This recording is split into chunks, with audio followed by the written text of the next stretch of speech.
Hello and welcome back to another episode of Star Wars Alliance. It is the new year.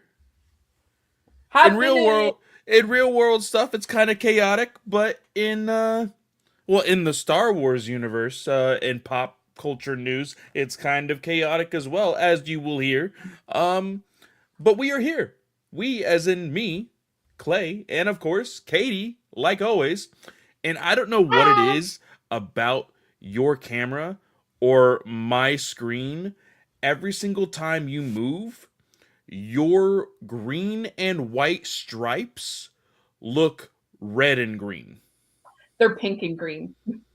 Is it pink? Is it pink and green? Yeah, it's pink and green. Okay, it's screwing with the colors of my screen. Like, it does not like it whatsoever. Is it blue? Is it green? Is it white? Oh, Is it is it? gold? Oh my God, no, no! I don't want to live through that ever again. Um, so guys, yeah, it is the new year. We have some things to talk about. And we have a little bit of planning to do after we cut off the live stream because, like I said, it's a new year. We are going to go strong this year. Um, First off, thank you guys for uh, you know, bringing us with you in the year 2026. Yes. Yes, of course. Today's conversation pieces. We are going to be talking about Lynwen, Brennan, And he who shall not be named. and He Who Shall Not Be Named, as well as Jedi Knights Volume 1, which is available at your local comic book shop, as well as on Marvel Unlimited. Yes. We will be talking about that. We do have some other small stories that we're going to bring up as well as far as news that we're just going to go really quick on because it's not really anything there. But the big news is this whole Kathleen Kennedy news. Now, everywhere, like if you actually search for this article anywhere and everywhere,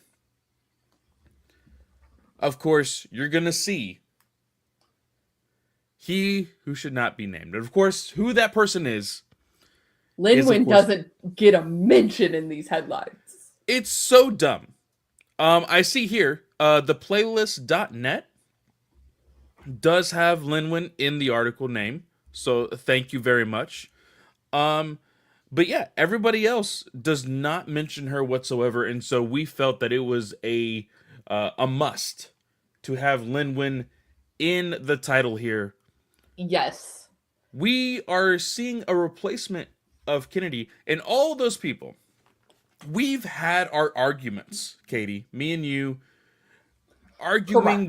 arguing with the world, sometimes with each other, about what really is to blame, or like what can we really put on Kennedy for the decisions that Lucasfilm has made, right? Yes.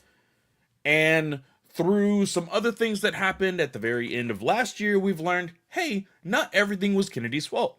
It was Disney's fault. It was Iger's fault, and all these other people. Mm-hmm. So I just want people to understand. They need two people to replace Kathleen Kennedy. Yeah, bitches. Two people. Which, When you that's the age-old story about replacing people nowadays is when somebody wants to leave their job, you have to hire 2 to 4 people to yeah, replace them. And not that I necessarily think this is a bad idea, because I think it has proven marvelous with DCU that there is yes, a business head and a creative head. which I will gladly still to this day on the GUA, I was the one that predicted. I was the one that predicted it needs to be James Gunn and somebody else. It's a two-man job, and they actually did it. So I'm always going to count that as a win for me. And more companies should do this Yes. because, just like I'm sure Katie is going to emphasize, there is a creative mind and then there is a business mind. Absolutely. Take it as somebody who has just started a business. I do not have a business mind. It's very hard. By the way, I'm still looking for a business co-founder. If you are interested, get in contact with me. But I have a creative mind. I have the core idea, right? And I genuinely think that Dave Filoni has ideas. Ideas being the key word. Would I say core ideas? No, I would not. Because saying core ideas scares the crap out of me when it comes to the entirety of Star Wars. And there's the key. And people, now guys, we're talking about this. This is being reported by trades. This is being reported by scoopers. StarWars.com has not confirmed anything. So Correct. as of yet, still rumor. But a lot of people had predicted Dave Filoni and Carrie Beck. Now they're saying Lynwen, Brennan, and Dave Filoni. A lot of people on Threads and other social media platforms have been like, well, guys, you guys forget that Dave Filoni was the key mind behind Clone Wars and Rebels and yes, you can say he was there. But he also had George Lucas with Clone Wars. He had other very smart people with Rebels. Mm-hmm. Dave Filoni, on his own, has not proven himself. And you can say Ahsoka was a good stepping point. It is. Yes. Dave Filoni, as a creative mindset, made some changes with Acolyte and other things where we're like, did you really need to make that creative decisions with Mandalorian? Book of Boba Fett. Why are we doing these things? The title defeats the purpose of having 6 and 7 episodes be about Mandalorian instead of Book of Boba Fett. Mm-hmm. There's just some creative. He needs an editor, and he has not proven to himself that he is willing to listen.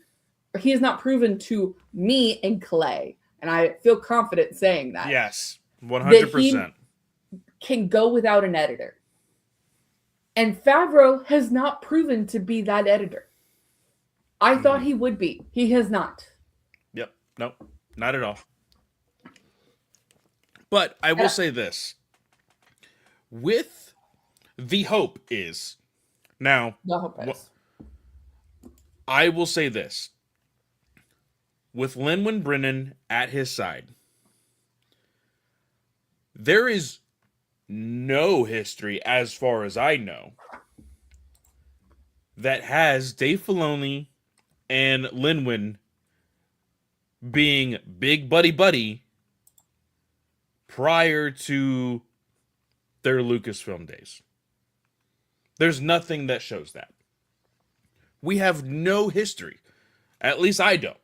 These are two entities that I just thought were separate individuals, right? Mm-hmm. The beautiful thing about the DCU with James Gunn and oh god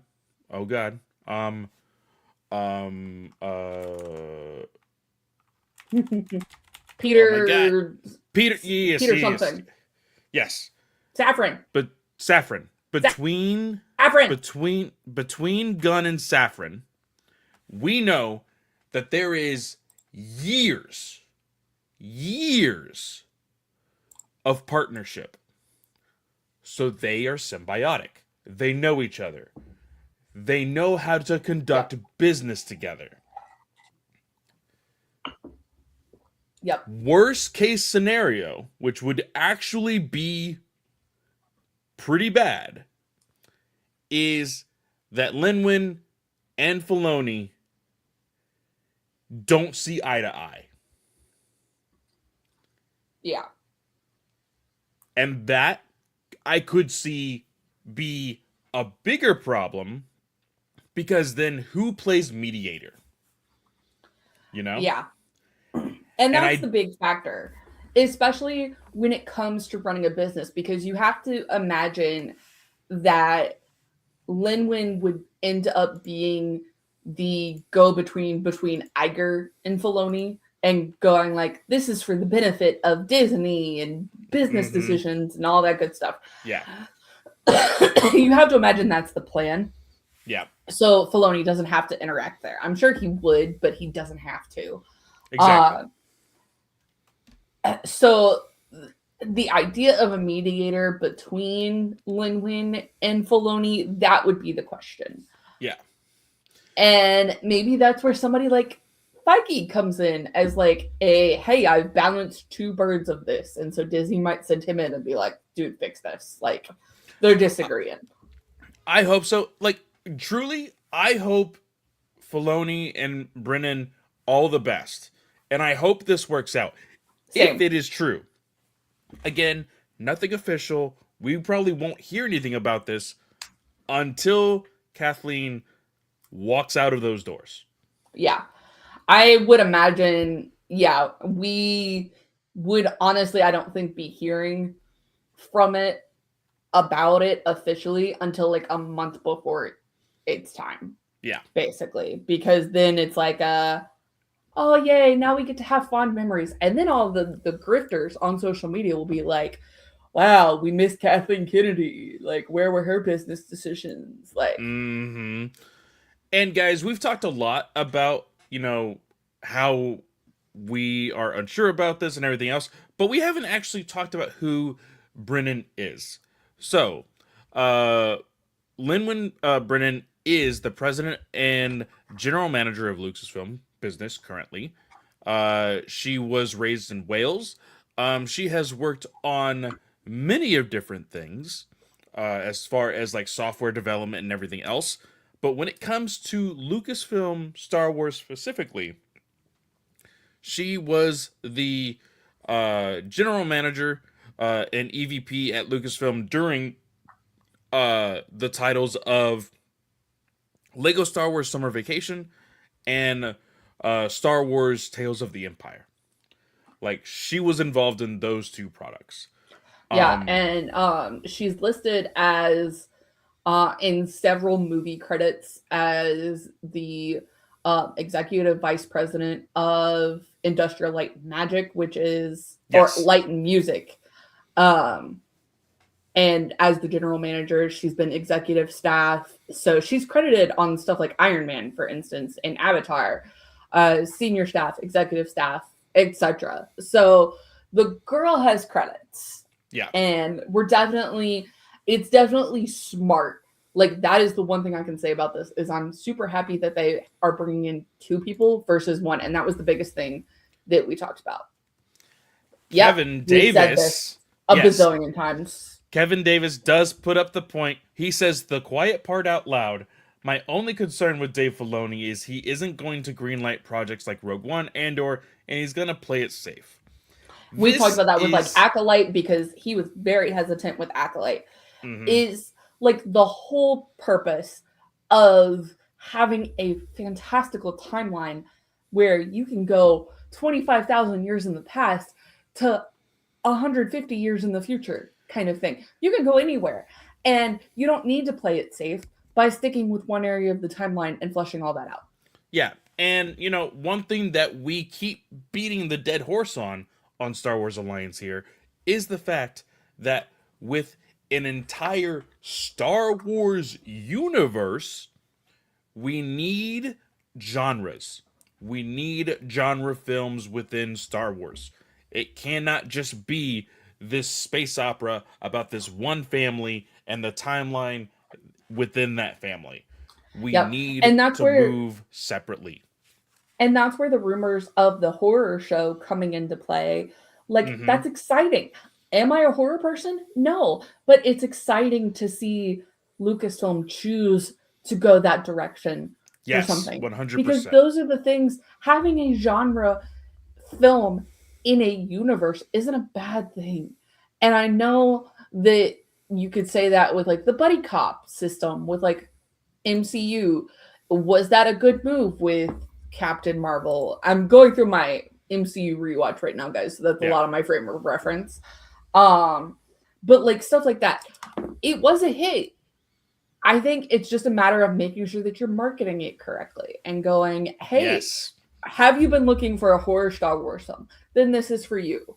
Like, bring in new people. That's the whole point to these things. And so I would hope that the Lynwen is going to go, no, we don't need to regulate ourselves to just this area of the timeline. We saw a bunch of posts about how what's his name? The Logan director, James something, and his movie, Dawn of the Jedi, Oh, Mangold, was yes. announced. Yeah, was announced 1,000 days ago. Days ago. And we've heard nothing since, basically. Like, stuff like that needs to be greenlit because those are exciting. And I don't know if Filoni has the balls to do it. I hope Lynwen has the balls to tell him otherwise. Yes, 100%. 100%. It is, like, until we actually see what Starfighter is, Starfighter can be this weird amalgam of being both a genre film as well as, like, that sweet timeline story that everybody's yearning for without the episodic movies right now, right? It could be both right now. But I think it excites more people if, like, when we heard that there was going to be a romance novel within Star Wars. Yeah, we were cheering so hard. It gets exciting. And I told you, the day that was announced, we need a complete romance movie. We need a, like, whether it be a rom-com or a actual, like, romantasy film in Star Wars with completely random characters. Like, completely random characters. But I would put you one better.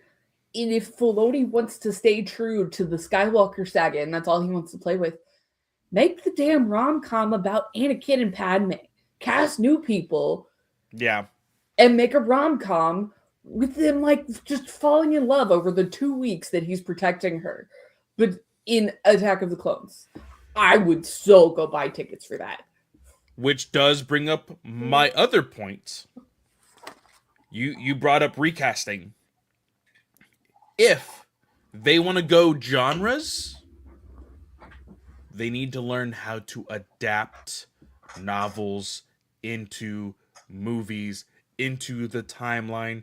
Give these writers the true recognition that they need, that they deserve, for writing amazing stories within this universe.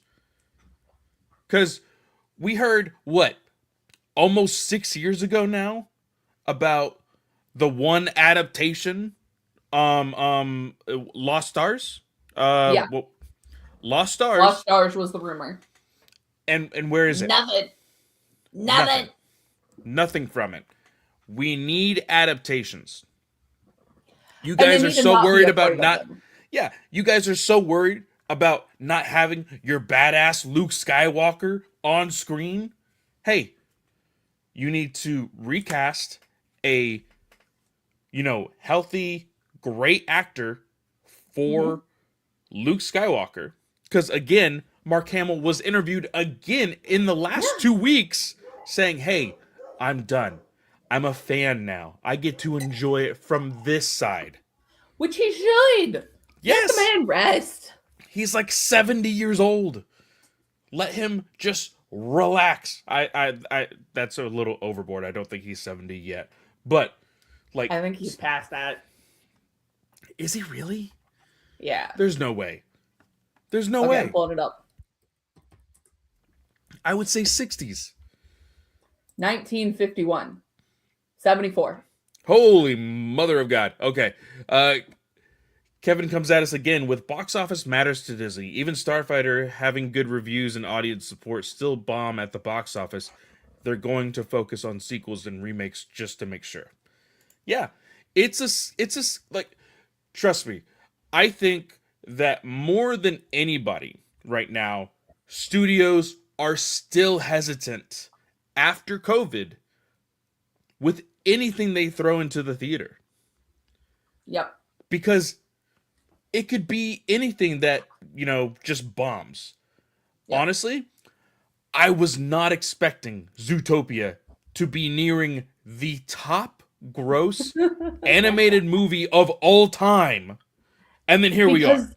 Because people just want to like shit on animated productions, and that's the other thing that Filoni needs to go for. Hey, do an animated flick. Animated flicks have proven to be less costly for a budget, and like you still make bukus of money at the box office. Do it. Yeah. Sorry. Yeah. No. I think that it is important that as now co-presidents to Lucasfilm, they need to truly sit down and discuss what have we not done. Yep. What have we not done? What can we do better? And go from there. So I think that is enough on that story. We mentioned, of course, the horror All film. in the Game is in the chat. A on the game. Grossing over 600 million in China, almost eclipsing Endgame, is insane. People just want to have fun. People don't want to sob at the theaters. People just want to have a good time. Yeah, honestly, like genuinely, I think with the success of not only the long years of Clone Wars, but the continued success of Visions opens the door wide open for Lucasfilm to make a Star Wars animated movie for theatrical release. Really. And like y'all, I'm in the middle of Endgame right now. Like literally, this says I'm 2 hours into it. And like I've sobbed twice. Like I don't want to go to a theater anymore and sob. Like that's just not the zone I'm in after the pandemic. Yep. And Star Kevin, Wars fan base gets and this is offended about something everything. this is something that I also really need Filoni and Brennan to really sit down and say, hey, what are we going to do about this? What are we going to do to protect our diverse crew? They need to draw a line in the sand and say, hey, this is what we're doing. And this is the way that we're going to succeed through films, TV, animation. Because without them, there's nothing, guys. It gets boring, and I'm sorry, it's not good. When we just follow all the grifters. And like, I saw this crazy post the other day. The freaking what's the other's YouTuber that we don't really talk about, Theory, I think. We don't say his name on this channel. We don't give him credit. Grifters. Either way, I saw somebody said, "Oh man, give this guy a job at Star Wars," and it was all AI stuff in his freaking thumbnails. Like, no, that's also not the way to go. So, like, that's what we get when we follow grifters. Is we get AI slop, we don't get any creativity, and it's just going to go downhill from there. So I would rather see, if they're gonna pull out AI stuff, that's the day I stop with Star Wars. Star Wars. I might stick with the books, but I don't think I would ever touch. I'm not touching a single film or television thing that has AI attached to it. I trust the authors enough to know the people writing are not going to use AI, and I know that the publishers that we currently have aren't going to use AI. Did you see Google Sheets? Like, I saw a screenshot of Google Sheets the other day. Oh yeah. And somebody was like, "Oh, so this is why our publishers don't want us to use Google anymore." Yeah. And it had like you've written 897 words until we can have an AI write just like you. Yeah. I was like, what? I was seriously about to like just take all of our stuff off of Google. Like I'm seriously debating it. And we're just gonna have to maintain it some It's other way because I'm not putting up with that. like we may have to jump into Dropbox or something, but holy Yeah. crap. It was Uh wild. yeah. But that is basically it. I know we've gotten a little heated on this conversation, but and again, Katie mentioned the fact that the horror film is still in talks. Nothing hardcore. Just I think it was Daniel RPK that just reaffirmed, hey, this is still being talked about. Yep. So the next small bit of news, before we talk about gaming, which is also very tiny, we had Sean Levy give a comparison to what Starfighter is, and of course, just with all the hype of Stranger Things series finale, he says this: "If I've learned anything about Stranger Things, it's that you can get uh, intimidated by a scale of franchise expectations, but you will lose your way if that's your focus. I've learned the need to stay rooted in character and themes and relationships on screen. Yes, there's a spectacle and scale just like Stranger Things. And of course, Star Wars and Starfighter has spectacle and scale and adventure at a level I've never done in my whole career. But like Stranger Things, it's also very much anchored in a human scale, character sized story.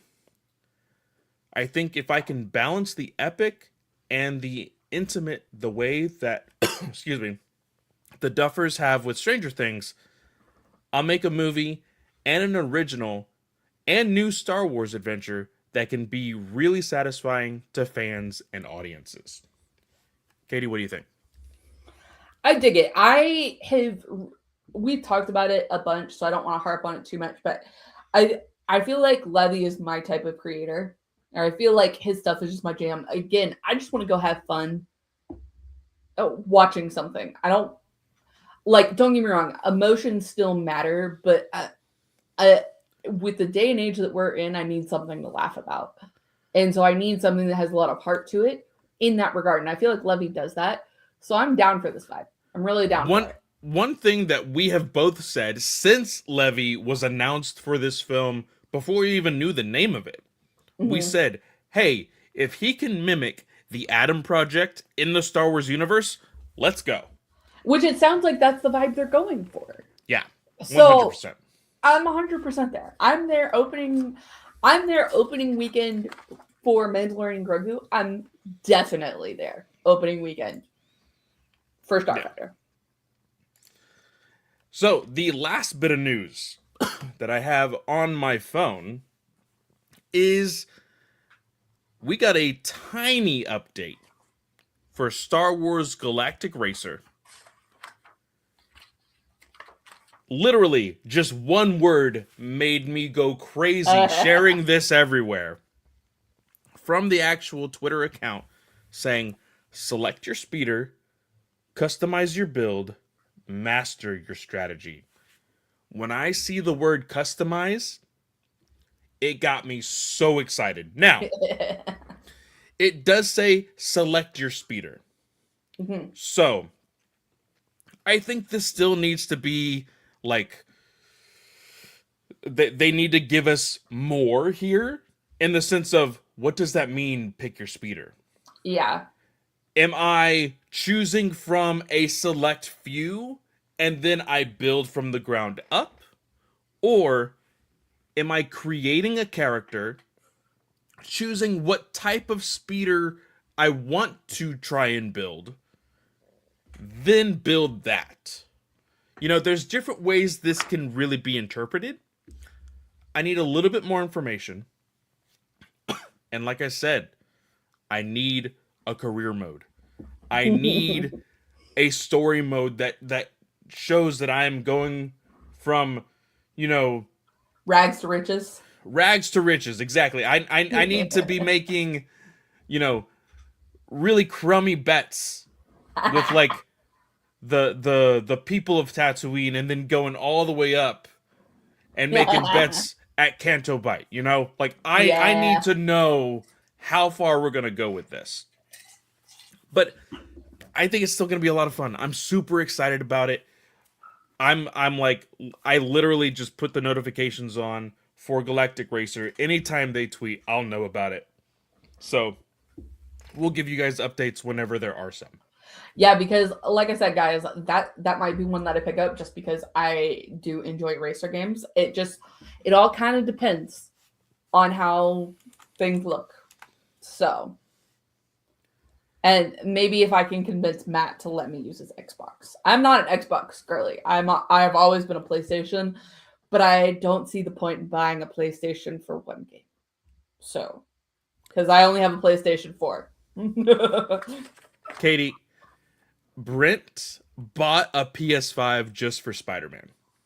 Yes, but Brent plays more video games than I do. I don't think he does. That's the thing. He just loves his flavor of Marvel, and he was like, "Yeah, I'm buying this." All right, guys. Well, that is the entirety of the news, and now we are moving on to our review of Jedi Knights Volume 1, which does include issues 1 through 5 and the free comic book day comic. I thought it was. I thought it was the Okay, it does say free comic book day. I thought it was the 2025 stuff. Now, Oh, all in the game just asked us a question. any thoughts on the 3 officially released Doomsday teasers so far? That's a Marvel Alliance question. Come on, all in the game. I will say this. I will say this. I like the Thor, and I like the X-Men one. I like those so far. James Marsden is getting his just desserts. Yes.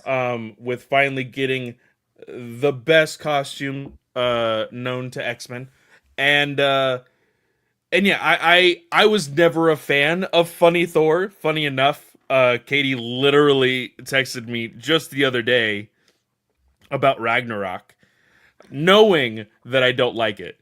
So I was like, dude, how can anybody hate this?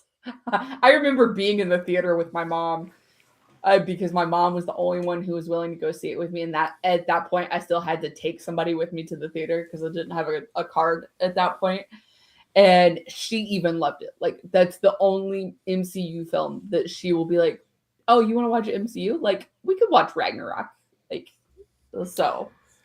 it just leaves a bad taste in my mouth. Such a bad taste in my mouth. But yeah. For me, I just wish we'd let these people rest and die already. Like, they didn't need to come back. I'm not that type of girl. The fact, like, I love the meme that everybody's like, oh man, I cannot wait to see Professor X die for a 4th time. Yes! What the fuck, dude? Let the man rest. And people are like, well, he's finally going to retire after this. Like, this is going to be his last movie ever. Did you know that? Are you sure? Well, because and also die for a 5th time. Just, I mean, also Ian McKellen, like, with the fact that he is getting much older. Yeah. Last year he had an accident on stage for theater. Like, the guy did not need to be coming back. Like, I'm sorry. No. You didn't have to force him into this movie, guys. But yeah, I'm still excited. That's the entire reason why I'm doing a rewatch.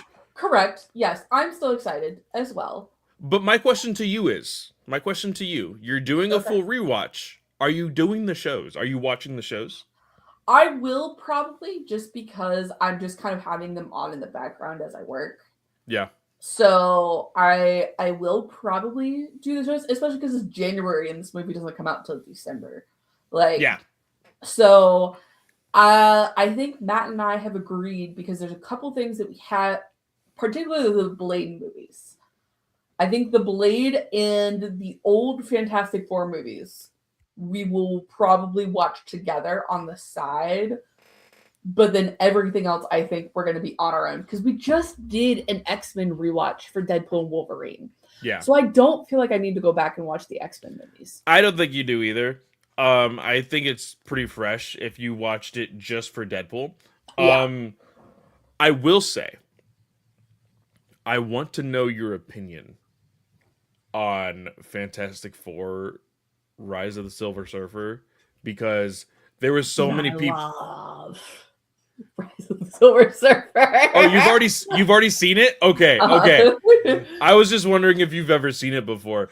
So there's so many people that think that Rise of the Silver Surfer was like almost the end of all superhero movies. Like it was like the downfall of superhero No, movies. okay, I say that. It's been several years, but I remember loving it and being like, dude, I'm ready for more. Dune They 3 will haven't hopefully even move. started filming Dune 3. They're definitely moving Dune 3. Yeah. Like for the fact that like this is quite possibly the most anticipated Marvel movie ever since Endgame. Sorry, it just is. Like I loved Fantastic Four. Absolutely loved it. But Doomsday, like, it's going to be a monster. Like, we talk about so many movies breaking records since Endgame. This is going to be stupid. I really do feel like it. I don't have a nice word to say about why they're doing it this way and why it's going to be a hit. Not that it's a bad thing, okay? I am just not the let's bring everybody back so we can hit the nostalgia vibe. Again, we talked about it with Force Awakens. Yeah. No, don't get me wrong. I know that this is the wrong way to go about it. This is the wrong way. Especially when they're like, oh yeah, Doomsday is a direct sequel to Endgame. It's like, oh, so the last like 6 years literally meant nothing for like literally nothing. So it's gonna be harsh. It really is. But let's go ahead. Let's go ahead. Because I'm just gonna get depressed. Let's move on to Star Wars Jedi Knights Volume 1. And Katie, now it's my turn to get depressed. I'm just gonna say it. Did we really need this, like, at all? As like taking the words right out of my mouth. We need to give credit first before we move into discussion. So our writer here is Mark Guggenheim. Our artist, which I did very much enjoy their artwork, it is Madibek Musa Bekov. The color artist is Luis Guerrero. Love their work as well. The art, fantastic in this. Yes. The letterer is VC's Clayton Cowles. The cover artist for 1 through 5 is Raza. And Phil Noto for Free Comic Book Day. The assistant editors, Drew Baumgartner and Mikey J. Basso. And the editors are Mark Panacea with Danny Chasm. I love the art in this. We talked about this with the Han Solo comic that Guggenheim did. I didn't like that one. I don't like the writing in this either. It for one, I will say I think so this has technically 6 issues. For one, they don't have the Free Comic Book Day issue on Marvel Unlimited. Oh, that's a problem. I didn't get to read it. But there's not much to it.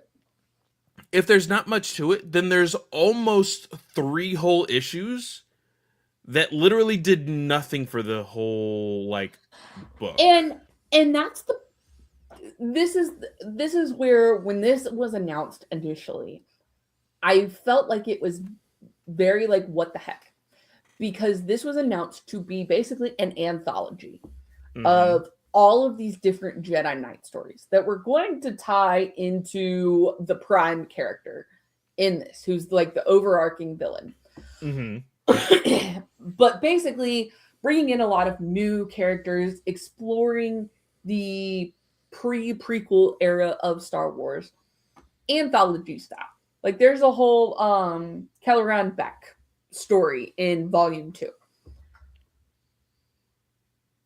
I think that's the problem, though, is that this is supposed to be an anthology and we're following all these different characters, but yet you're telling me that this is all for one overarching story. The issue, the only real thing that has gotten my attention in this story is Qui-Gon Jinn's story. Which is what the Free Comic Book Day issue was about. Oh, really? Yeah. Okay. He goes to Nar Shaddaa and tries to investigate the assassin, basically. Tries to come up with more details. Okay. So, like, this whole assassin story, that's the only thing that has piqued my interest. Like, in, I believe, issue 3, they go to an marked planet. They meet giant creatures named kaiju something, and I'm like, okay, that's a little on the nose. Could you not think of something else? And literally, it felt like 3 panels. Yeah. It was, the kaijus destroyed Qui-Gon Jinn and Obi-Wan's ship. They ran to Bail Organa's ship. Bail Organa said, hey, let's get the hell out of here. And they did. That was it. And I'm like, what does this do for me? And what kind of character development does this have for any of these characters? Yeah, basically. Because the story group, Guggenheim, chose to focus each issue on individual Jedi. You run into the issue of, hey, we're spending all of this time on other, like, basically a bunch of one-shots and trying to put it together into some overarching story. Basically, trying to do a crossover with a bunch of different one-shots. And it's not hitting. It's not hitting. And this one is only supposed to be 12 issues, so it's only going to have the first and the second volume in this. But I'm like, dude, I love what Guggenheim did with Arrow and Flash. I don't know what happened with the comic writing. Like, what is this garbage? You're muted. It really gets me depressed because, like, I know there's other things that Guggenheim has written that is on my to read pile that just makes me go, do I really need to read that now? Because the stuff that he has been hitting, or the stuff that he has been writing that we have gone over, has not been hitting. And, like, again, we said, art, gorgeous. I like the art. I like the original characters that Guggenheim has developed. I would have rather had a story about what? Oh gosh, now I'm forgetting her name. It is. I know exactly who you're talking about. It is Vecna Mooncrest. Yeah, I would love this to cover know more right about here. Her. Yeah. I might actually go on the hunt for every single one of these covers because they are gorgeous. They're super gorgeous. This artist is fantastic. This artist, particularly for the covers, needs to do a cover for a novel. Yeah. This is just amazing art. It's so good. I really like this character.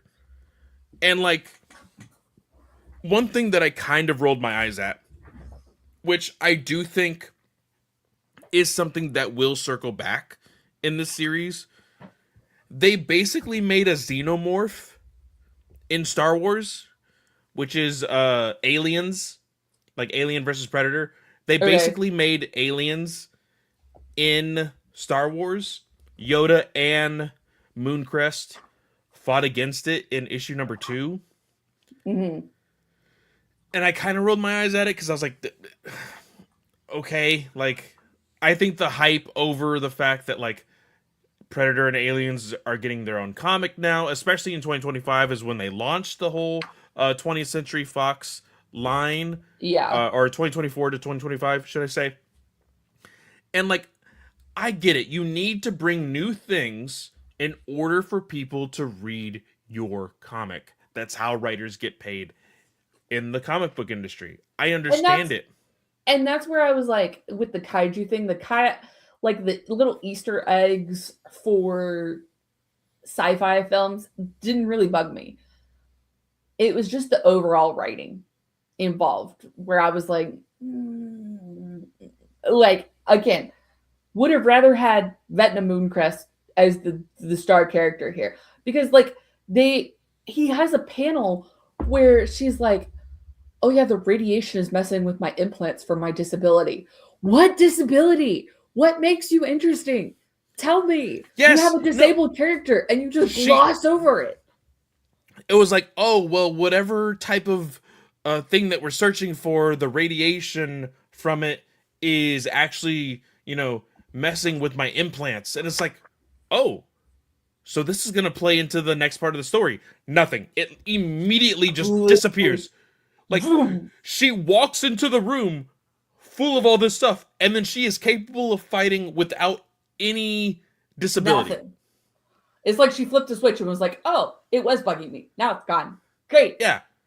Like, That's it not how disability works. makes no sense whatsoever. And I know, guys, don't tell me we're in the Star Wars universe. They can do things. Yes, I know that. But the whole point of having a disabled character is so other people feel represented. And by just glossing over it, people don't feel represented. I hate to break it to you. No, I totally agree.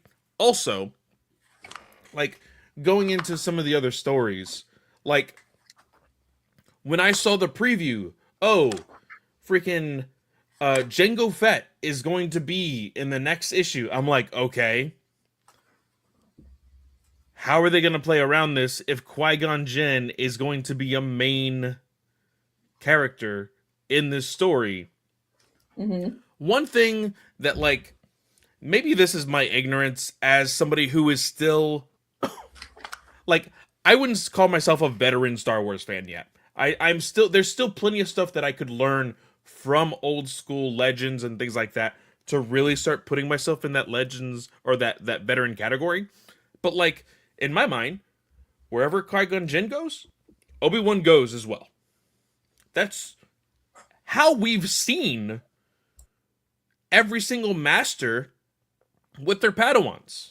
Yeah. Their Padawan is just essentially an extra asset to help them along their missions. Obi-Wan is literally nowhere to be seen except from issue 1 and issue 5. Yeah.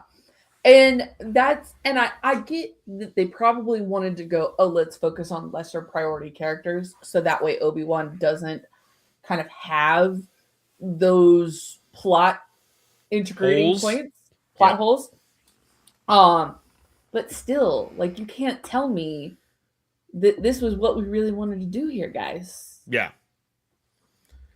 Now, don't get me wrong, like we said, Master Mooncrest, Shock T, like having all of like Yeah. issue number 1, the fact that Yoda and Mace Windu went on opposite sides of this civil war destroyed these people's like whole reason for arguing and fighting. Yeah. And then said, now you have nothing, now come to an agreement. That was so dope.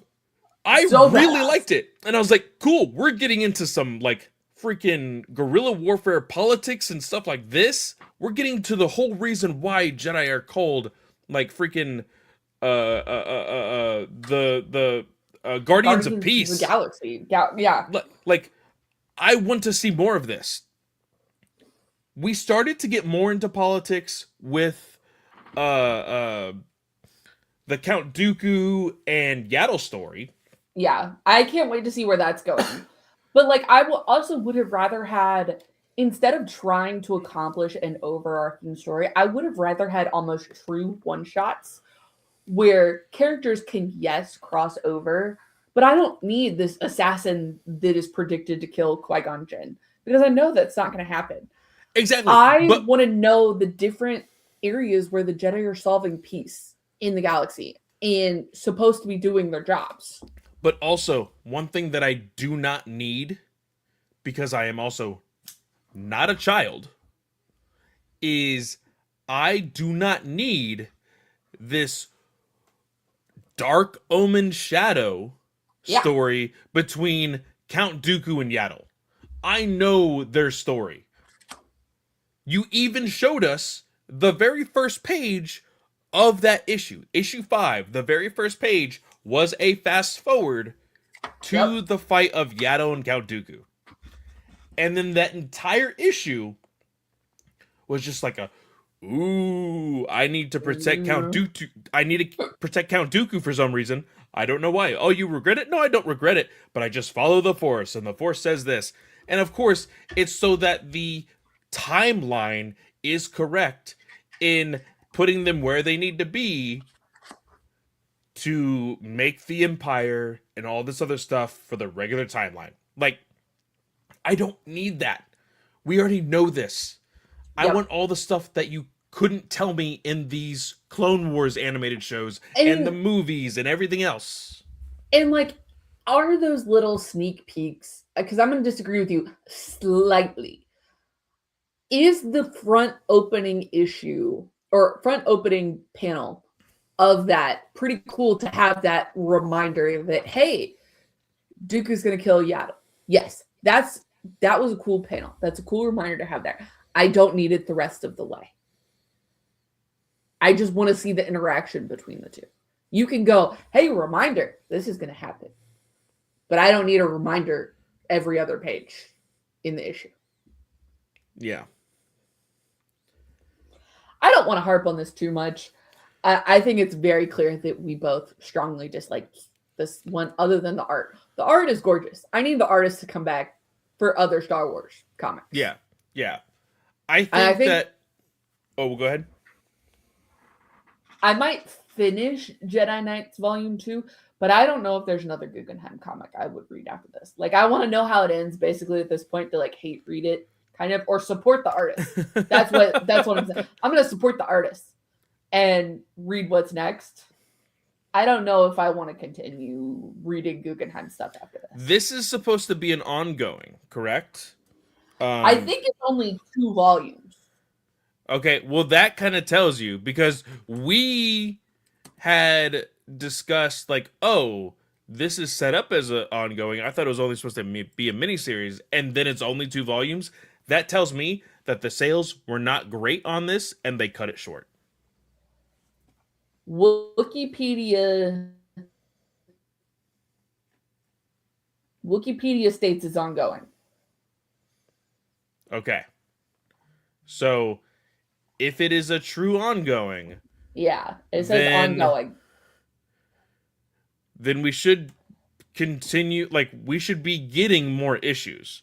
Currently, on Marvel Unlimited, they have up to issue number 7. I don't know how many issues are actually out. Let's see here. Ongoing comic. So it looks like there's 10 issues out. Okay.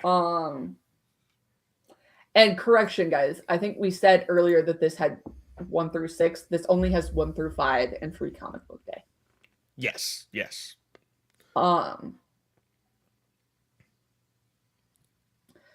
Yeah. I dig the art. Everything else you could toss. I agree. I 100% agree.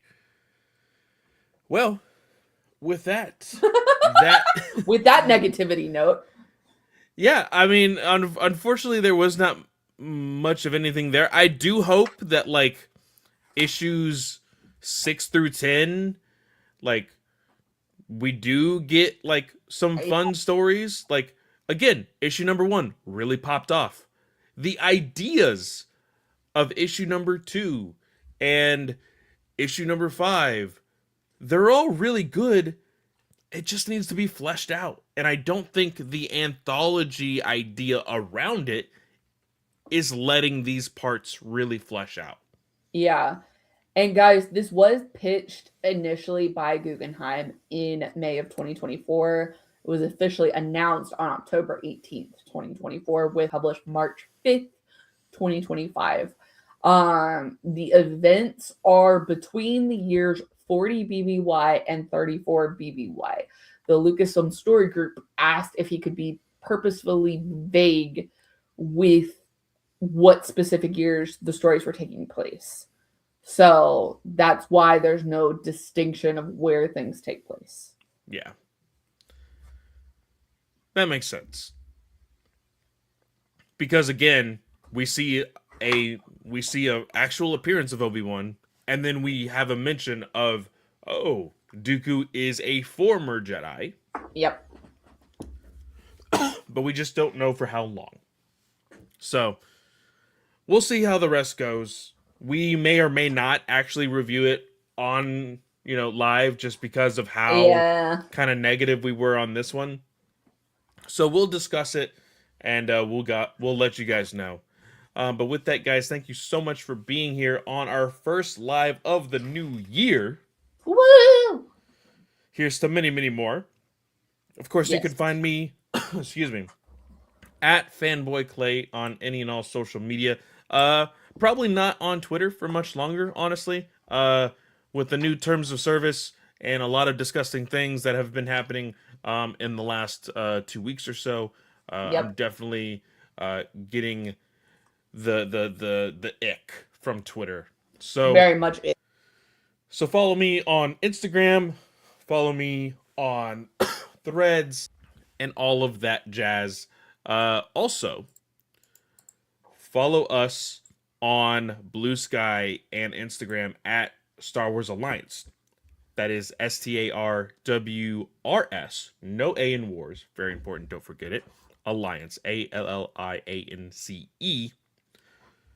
On both Blue Sky and Instagram. Katie, what about you? And all in the game says Happy New Year. Happy New Year, guys. We've got a lot of cool things planned for this year, guys. I'm super excited. Clay's excited too.